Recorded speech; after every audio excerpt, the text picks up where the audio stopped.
The one and only Botticelli. Botticelli and Raphael, shirts and trousers. Tenkasi மாவட்டம் பாபநாசத்தில் அமைந்துள்ள பாபநாசம் கோவில் எதிரில் அன்னபூரணி எனும் உணவகம் ஒன்று செயல்பட்டு வருகிறது. இதற்கிடையே அந்த உணவகத்திற்கு சென்ற ஒருவர் தான் இஸ்லாமியர் என்பதால் சாப்பாடு கொடுக்கவில்லை என்று குற்றச்சாட்டை முன்வைத்து சமூக வலைதளங்களில் பதிவிட்டுள்ளார். என்ன நடந்தது என்பதை பற்றி இந்த பதிவில் முழுமையாக பார்க்கலாம். நாஃபிஸ் அகமது என்பவர் சமூக வலைதளத்தில் வெளியிட்ட பதிவில், நான் குடும்பத்தோடு தென்காசி சென்றிருந்தேன். அப்போது பாபநாசம் கோவிலுக்கு சென்று திரும்பிய போது அங்கிருக்கும் ஒரு கடைக்கு சென்றேன். 8 முழு சாப்பாட்டை ஆர்டர் செய்து அதற்காக 800 ரூபாயை கொடுத்தேன். 20 நிமிடங்களுக்கு பிறகு பார்சல்களை வாங்கிச் செல்வதற்காக நான் எனது மனைவியுடன் அங்கு வந்தேன். அவர் பர்தா அணிந்திருந்ததை பார்த்த கடையின் உரிமையாளர் சாப்பாடு கொடுக்க மறுத்து பணத்தை பெற்றுக் கொள்ளுமாறு கூறிவிட்டார். அந்த நேரத்தில் பார்சல் ரெடியாகத்தான் இருந்தது. மற்றவர்கள் சாப்பிட்டுக் கொண்டிருந்தனர். வாக்குவாதம் செய்த போதும் அவர் எங்களுக்கு சாப்பாடு கொடுக்காமல் பணத்தை திரும்ப கொடுத்து விட்டார். எங்களுக்கு அப்போது வேறு எங்கும் சாப்பாடு கிடைக்கவில்லை. 3 மணி வரைக்கும் சுற்றித் திரிந்து பிள்ளைகளுக்கு கேக்கை வாங்கி கொடுத்தேன். தமிழ்நாட்டில் இப்படி நடப்பது என்னால் நம்பவே முடியவில்லை என்றுதான் அந்த இஸ்லாமியர் உணவக உரிமையாளர் சாப்பாடு கொடுக்க மறுத்துவிட்டார் என்றதை குற்றம் சாட்டி பதிவிட்டுள்ளார். இந்நிலையில் கடையின் உரிமையாளருக்கு தொடர்பு கொண்டு விளக்கம் கேட்டபோது, ஒரு நாலாம் பக்கையில இருக்கிறேன், ஒரு 12:45 இருக்கும் அந்த டைத்துல இவங்க வராங்க. நல்ல ஆமா ஆமா ஆமா எப்பவுமே மதியானம் பாத்தீங்கன்னா பெரிய அளவுல வேலையாட்கள் இருப்பாங்க. அன்னைக்கு பாத்தீங்கன்னா ஒரு 4 பேர் லீவு. Okay sir. 2 பேர் தான் இருக்கிறாங்க. நல்ல கூட்டம், செம்ம க்ரௌடு. அப்போ இவங்க ஃபேமிலியோட வராங்க. மொத்தம் 8 மீல்ஸுக்கு டோக்கன் வாங்கிடுறாங்க. நான் கொடுத்துடுறேன். சாப்பிடறதுக்கு அதுக்கு முன்னாடி ஒரு 16 பேர்ல 12 பேர் சாப்பிட்டுட்டு மீதி 4 பேர் சாப்பிடறதுக்காண்டி உட்காந்துருக்காங்க. அவங்களுக்கு மட்டும் தான் ரைஸ் இருக்கு. ஓகேவா? இவங்க என்ன பண்றாங்க?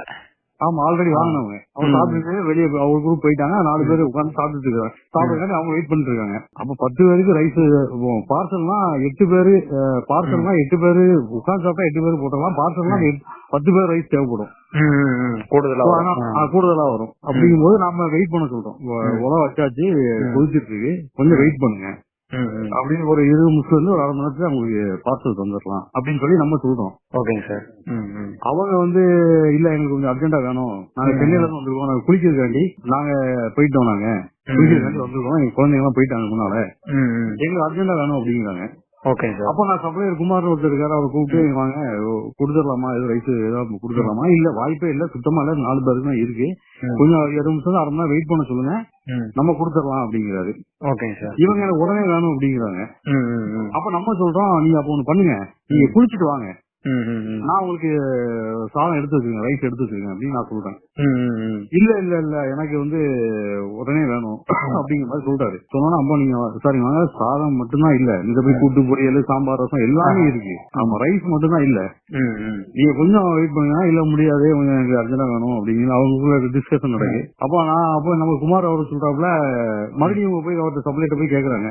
அவர் சொல்றாப்ப, அப்ப நீங்க ரீஃபண்ட் வாங்கிக்கோங்க, இப்ப உங்களுக்கு ரொம்ப அர்ஜென்ட்னா பக்கத்துல கடைகள்லாம் இருக்கு, நீங்க வாங்கிக்கோங்க அப்படின்னு சொல்றாரு. அப்புறம் இவங்க பேசிக்கிட்டே இருக்காங்க. பேசணும்னா மறுபடியும் நான் போய் என்ன பார்சல் வெயிட் பண்றீங்களா, பார்சல் கட்ட சொல்லிடலாமா அப்படின்னு நான் கேக்குறேன். இல்ல ரீஃபண்ட் கொடுக்குன்னு சொல்லி அவங்களாதான் வாங்கிட்டு போறாங்க. டோக்கன் கொடுத்தாங்க, நான் அமௌண்ட் திருப்பி கொடுக்குறேன், வாங்கிட்டு போறாங்க. இது 31ஆம் தேதி நடக்குது சார். இந்த இன்சிடென்ட் நடக்கு. இன்னைக்கு காலையில தான் எங்களுக்கு தகவல் இந்த மாதிரி உங்க கடையை பத்தி, உங்க பத்தி எக்ஸ்ல நாங்க இந்த மாதிரி பார்த்தோம். கியூ பிராஞ்சில இருந்து, அப்புறம் இங்க உள்ள லோக்கல் எஸ்பிசிஐடி, அப்புறம் பத்திரிகை செய்தியாளர்கள் எல்லாம் வரிசையா வராங்க. நாங்க அவங்கள்ட்ட ஃபுல்லா நம்ம என்ன பழகணும், நோக்கம் எங்களுக்கு நாங்க இந்த மாதிரி யாரையும் சொல்றது இல்ல. நாங்க 45 வருஷம் தொழில் பண்ணிட்டு இருக்கிறோம். உணவு தொழில மதம் கலந்தா அது பெரிய மலம் கலக்குற மாதிரி நம்ம இருக்கோம். அப்படிலாம் நாங்க அந்த மாதிரி எங்களுடைய குறிய எண்ணம்லாம் கிடையாது. நாங்க சாப்பாடுக்கு வச்சிருப்போம், சாப்பாடுலாம் காயாக போய் எங்களுக்கு சாப்பாடு நாங்க தனியா எடுத்து வச்சிருப்போம். அதை கூட யாராவது பசியோட வந்தாங்கன்னா நாங்க அவங்களுக்கு கொடுத்துட்டு நாங்க பண்ணியா போவோம் தவிர, இது வச்சுட்டு நாங்க யாரும் இல்லன்னு சொல்றது இல்ல. அந்த மாதிரி பாசுவாலிட்டி நாங்க பாக்குறதே இல்ல. நான் 1 மாசம் ஃபுட்டேஜ்னால நான் அப்படியே கொடுத்துறேன், வீடியோ ஃபுட்டேஜ். அதை ஃபுல்லா அவங்க பாக்க சொல்லுங்க. எத்தனை பேர் முஸ்லிம்ஸ் பர்தாவோட சாப்பிட்டு இருக்காங்க, எத்தனை பேர் போயிருக்காங்க, நாங்க எப்படி ட்ரீட் பண்றோம் அவங்கள, இதெல்லாம் சிசிடிவி ஃபுட்டேஜ்ல கவர் ஆயிருக்கு, எல்லாமே பாக்க சொல்லுங்க. நாங்க அந்த மாதிரி எந்த தப்பும் பண்ணல. Okay sir. அந்த மாதிரி குறிய எண்ணம் படைச்சவங்க நாங்க கிடையாது. நாங்க வந்து ஒரு பசியோட வரவங்களை வந்து பசி ஆற்றி அனுப்புறதுதான் எங்களுடைய புனிதமான தொழில். அதான் நாங்க சரியா பண்ணிட்டு இருக்கோம். எங்களுடைய மனசாட்சி பயந்து நாங்க அந்த தொழிலை பண்ணிட்டு இருக்கிறோம். எங்க தாத்தா பண்றேன், எங்க அப்பா பண்றாங்க, அப்பா பண்றேன், நான் பண்ணிட்டு இருக்கேன். அப்பாவுக்கு பெரிய மன உளைச்சல், எங்க அப்பாவுக்கு ஒரு பெரிய டீச்சர், எங்க அப்பா அவங்களுக்கு இதனால ஒரு பெரிய மன உளைச்சல். எனக்கு நாளைக்கு அந்த டைப்ல அவங்க சிசிடிவி ஃபுட்டேஜ் அதுல இருக்குது. நான் அவங்க வரும்போது நான் போன் பேசிட்டு இருக்கிறேன். என் பொண்ணுக்கு உடம்பு சரியில்லை, நான் அது சம்பந்தமா பேசிட்டு இருக்கேன். அவங்க ஹாஸ்பிட்டல்ல டோக்கன் போட சொன்னாங்க. நான் அது சம்பந்தமா உடனே கிளம்பி வரேன், வெயிட் பண்ண சொல்லுங்க சொல்லி நான் அது சம்பந்தமா என் பொண்ணுக்கு உடம்பு சரியில்லைன்னு சொல்லி நான் அது சம்பந்தமா பேசிட்டு இருக்கிறேன். அந்த டைப்ல இவர் வாராரு. அது எல்லாமே நான் சிசிடிவி ஃபுட்டேஜ் இருக்கு sir. Okay sir. Okay sir. ஆமா, இது வந்து உண்மைக்கு புறமா அவங்க சொல்றாங்க. நாங்க மனசாட்சிப்படி நாங்க தொழில் பண்றோம். நாங்க அந்த மாதிரி யாரையும் பார்சாலிட்டி பாக்குறது கிடையாது. Okay sir. எத்தனையோ இஸ்லாமியர் அந்நிய மதத்தவர் வராங்க, நம்ம அப்படிலாம் ட்ரீட் பண்றது கிடையாது. இன்னும் குறிப்பா சொல்ல போனா பொட்டல் புதுங்க பகுதியில இருந்து நமக்கு ரெகுலர் கஸ்டமரே இருக்காங்க. Okay sir. அதனால நம்ம அந்த மாதிரி பண்ணல சார். இது தொடர்பாக நமக்கு கிடைத்த சிசிடிவி காட்சிகள், சாப்பாடு கேட்ட நபர் டோக்கனை வாங்கிய பிறகு ஐஸ்கிரீமை வாங்கிவிட்டு அதற்கும் பணம் கொடுக்கிறார். மேலும் நேரம் ஆகிறது, சாப்பாட்டை சீக்கிரம் கொடுக்க முடியுமா என்று சிரித்த முகத்துடன் கேட்டுக்கொள்கிறார். சாப்பாடு தயாராக நேரமாகும் என்று தெரிந்த பிறகு கொடுத்த பணத்தை மீண்டும் பெற்றுக்கொண்டு அமைதியாகத்தான் செல்கிறார். இந்த காட்சிகள் அனைத்துமே சிசிடிவி கேமராவில் பதிவாகியுள்ளது. மேலும் இந்த குற்றச்சாட்டுக்கு பதிலளித்த உணவக உரிமையாளர், அவர்கள் சென்ற ஒரு சில நிமிடங்களில் மற்றொரு இஸ்லாமிய பெண் வந்து சாப்பிட்டு சென்றார். இன்னும் சொல்ல வேண்டுமானால் எங்களது கடையில் இஸ்லாமியர்கள் இருவரும் வேலையாட்களாக பணிபுரிகின்றனர் என்று அவர் கூறியுள்ளார்.